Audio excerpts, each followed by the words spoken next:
Today, in Hancock, we're going to visit the Taunton Bay Education Center. This new center is located across from the Hancock Post Office on US Route 1 in a building called Tamarack Place. Entering, the first thing that you'll see is the old-style lobster trap. These wooden traps, of course, have now been replaced by the metal variety. This old style one would be very, very heavy to lift, but was obviously in use during the days when Tomcat Gordon began lobstering 69 years ago. Entering the center, the first thing we notice are the maps on the walls and the welcome sign with the brochures for the lectures that are given periodically at the center. The horseshoe crab is made from paper in a technique called origami. The center was funded initially by a grant from the Maine Community Foundation and was organized by the Friends of Taunton Bay, the Frenchman Bay Conservancy, and the University of Maine Center for Cooperative Agriculture Research. The loon on display is a loan from the Wendell Gilly Museum in Southwest Harbor. It's a wood carving. There are t-shirts available for purchase. The Friends of Taunton Bay is an organization whose mission is to understand and promote the health and integrity of the Taunton Bay ecosystem. They publish a newsletter 3 times a year that is available online as well as from the organization, or you can pick it up at the Education Center.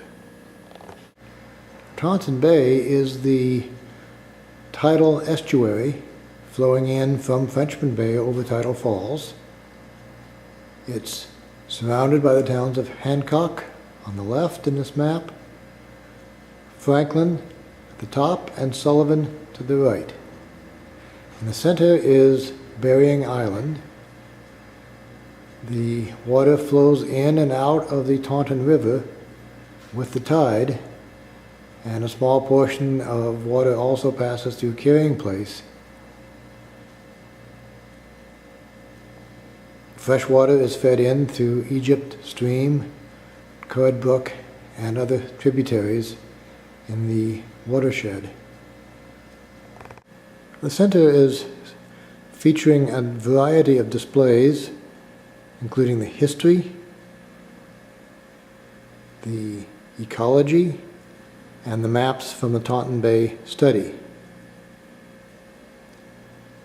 There's also a computer that has CDs and DVDs of previous lectures that have been given on eagles, on the geology of the bay, and on shorebirds. There are a number of displays that can be examined, books of the Taunton Bay study, horseshoe crabs, and other objects. Ed Betts is our host this morning. Morning, Ed. Morning. How long you lived on Taunton Bay now?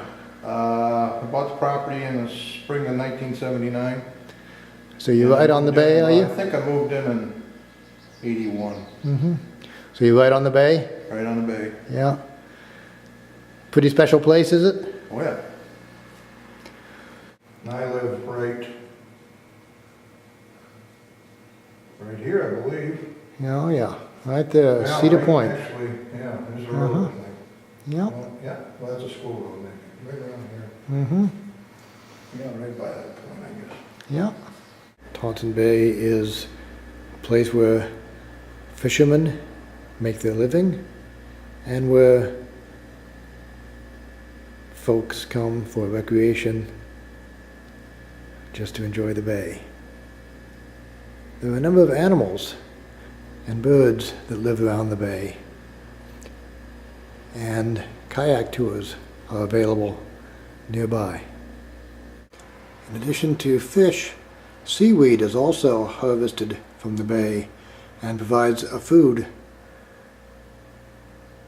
Here's an example of one producer that makes sea chips and a variety of other foods from the kelp harvested in Taunton Bay.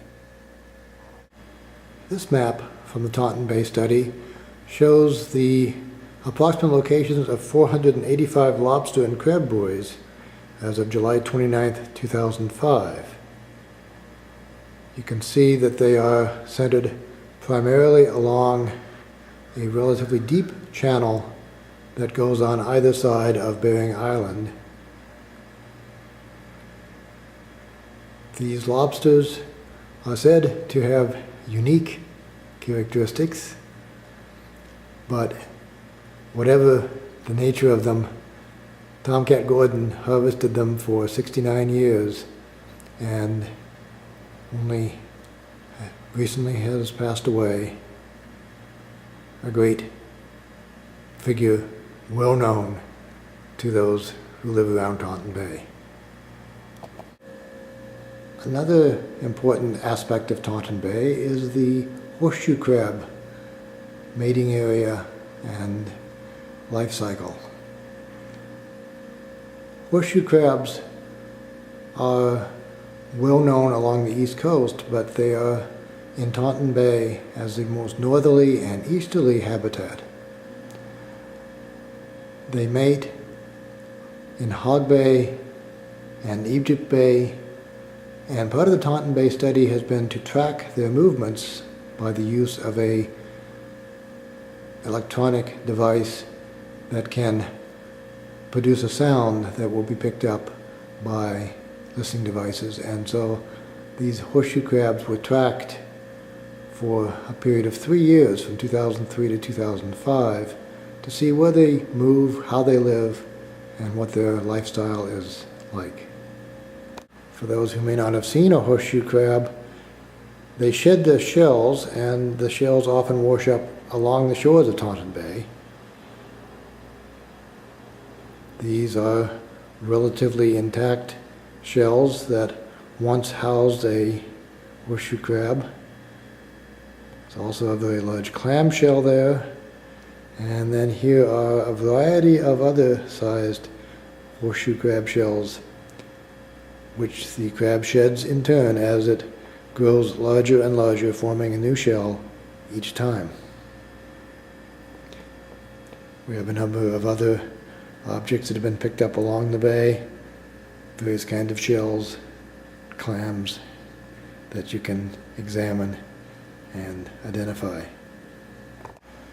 Clams are found along the shores of Taunton Bay in the mud, and when the tide is low, you'll often see large areas of mudflats that are very important for not only clams, but for a number of other species of birds and fish that move in and out of Taunton Bay with the seasons. Unfortunately, a number of clam flats have been closed due to pollution, and this map shows those that were closed in 2005. As the water quality improves, they're opened again, or when the water quality declines, or during periods of red tide, the clam flats are closed again. Look for the sign on US Route 1, across from the post office, in the building called Tamarack Place, open Wednesdays and Saturdays 10 to 4.